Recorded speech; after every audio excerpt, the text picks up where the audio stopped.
دوستو آج کل سوشل میڈیا اور ڈیجیٹل میڈیا پر ایک نئی بحث چھڑی ہوئی ہے یہودیوں کی ریڈ ہیفر یا لال بچیا کے بارے میں کہ یہودیوں نے اسے ذبح کرنے کی تاریخ طے کر لی ہے۔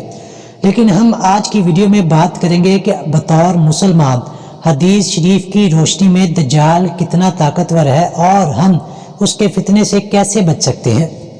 تو چلیے پہلے بات کرتے ہیں دجال کی طاقت کی۔ دجال کی معاون قوتوں اور اس کے پاس موجودہ شیطانی طاقتوں سے آگاہی ہمیں درج ذیل احادیث سے ملتی ہے۔ حدیث شریف میں آتا ہے دجال کے ساتھ اصفہان کے 70,000 یہودی ہوں گے جو ایرانی چادریں اوڑے ہوئے ہوں گے۔ صحیح مسلم 7034 روایت انس بن مالک رضی اللہ عنہ۔ رسول اکرم صلی اللہ علیہ وسلم نے دجال کے متعلق کہا اس کے پاس آگ اور پانی ہوں گے، جو آگ نظر آئے گی وہ ٹھنڈا پانی ہوگا اور جو پانی نظر آئے گا وہ آگ ہوگی۔ صحیح بخاری روایت حذیفہ رضی اللہ عنہ۔ اس دجال کے پاس روٹیوں کا پہاڑ اور پانی کا دریا ہوگا، مطلب یہ کہ اس کے پاس پانی اور غذا وافر مقدار میں موجود ہوں گے۔ نبی کریم صلی اللہ علیہ وسلم نے کہا ان باتوں کے لیے دو نہایت حقیر ہے، لیکن اللہ اسے اس کی اجازت دے گا تاکہ لوگوں کو آزمایا جائے کہ وہ اللہ پر یقین رکھتے ہیں یا دجال پر۔ صحیح بخاری جلد نمبر 9 صفحہ نمبر 244 روایت المغیرہ رضی اللہ عنہ بن شعبہ۔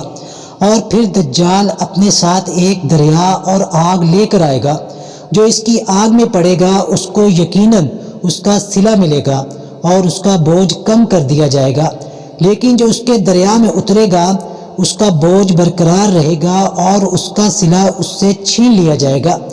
ہم نے پوچھا اے اللہ کے نبی صلی اللہ علیہ وسلم وہ اس زمین پر کتنی تیزی سے چلے گا؟ آپ صلی اللہ علیہ وسلم نے فرمایا جس طرح ہوا بادلوں کو اڑا لے جاتی ہے۔ صحیح مسلم حدیث نمبر 7015 روایت نواس ابن سمعان رضی اللہ عنہ۔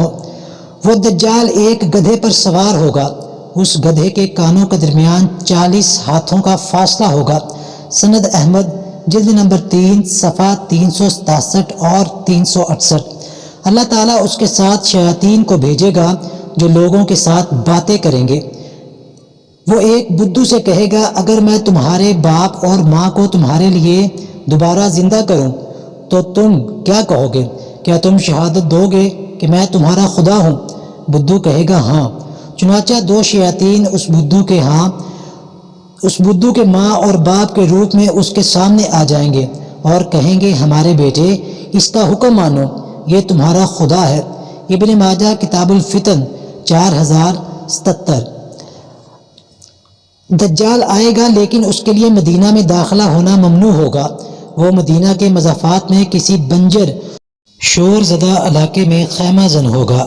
اس دن بہترین آدمی یا بہترین لوگوں میں سے ایک اس کے پاس آئے گا اور کہے گا میں تصدیق کرتا ہوں کہ تم وہی دجال ہو جس کا حلیہ ہمیں اللہ کے نبی صلی اللہ علیہ وسلم نے بتایا تھا۔ دجال لوگوں سے کہے گا اگر میں اسے قتل کر دوں اور پھر زندہ کر دوں تو کیا تمہیں میرے دعوے میں کوئی شبہ رہے گا؟ وہ کہیں گے نہیں۔ پھر دجال اسے قتل کر دے گا اور پھر اسے دوبارہ زندہ کر دے گا۔ وہ آدمی کہے گا اب میں تمہاری حقیقت کو پہلے سے زیادہ بہتر جان گیا ہوں۔ دجال کہے گا میں اسے قتل کرنا چاہتا ہوں لیکن ایسا نہیں کر سکتا۔ ان احادیث کی روشنی میں دجال کی قوتوں کو ایک ایک کر کے دیکھتے ہیں۔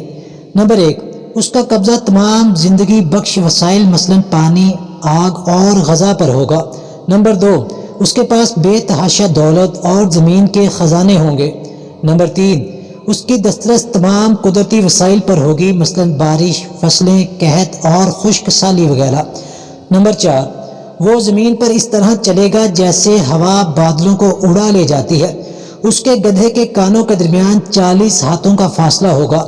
نمبر 5، وہ ایک نقلی جنت اور دوزخ اپنے ساتھ لائے گا۔ نمبر 6، اس کی اعانت مدد شیاطین کریں گے، وہ مردہ لوگوں کی شکل میں بھی ظاہر ہوں گے اور لوگوں سے گفتگو کریں گے۔ نمبر 7، وہ زندگی اور موت پہ ظاہری طور پر قدرت رکھے گا۔ نمبر 8، زندگی اور موت پر اس کا اختیار محدود ہوگا کیونکہ وہ اس مومن کو دوبارہ نہیں مار سکے گا۔ دوستو ان چند احادیث سے ہمیں پتہ چلتا ہے کہ دجال کن لوگوں پر قابض ہوگا اور وہ کون لوگ ہیں جو اس کی دسترس سے باہر ہوں گے۔ دوستو یہ سوچنے اور غور کرنے والی بات ہے کہ جب علماء کرام ہمیں غیر شرعی معاملات کے خطرناک نتائج یا مسلم دشمنی طاقتوں کی پالیسیوں سے آگاہ کرتے ہیں اور ہم ان کو نہیں مانتے، تو آپ خود اندازہ لگائیں کہ آنے والی دنیا کا منظرنامہ کیا ہوگا۔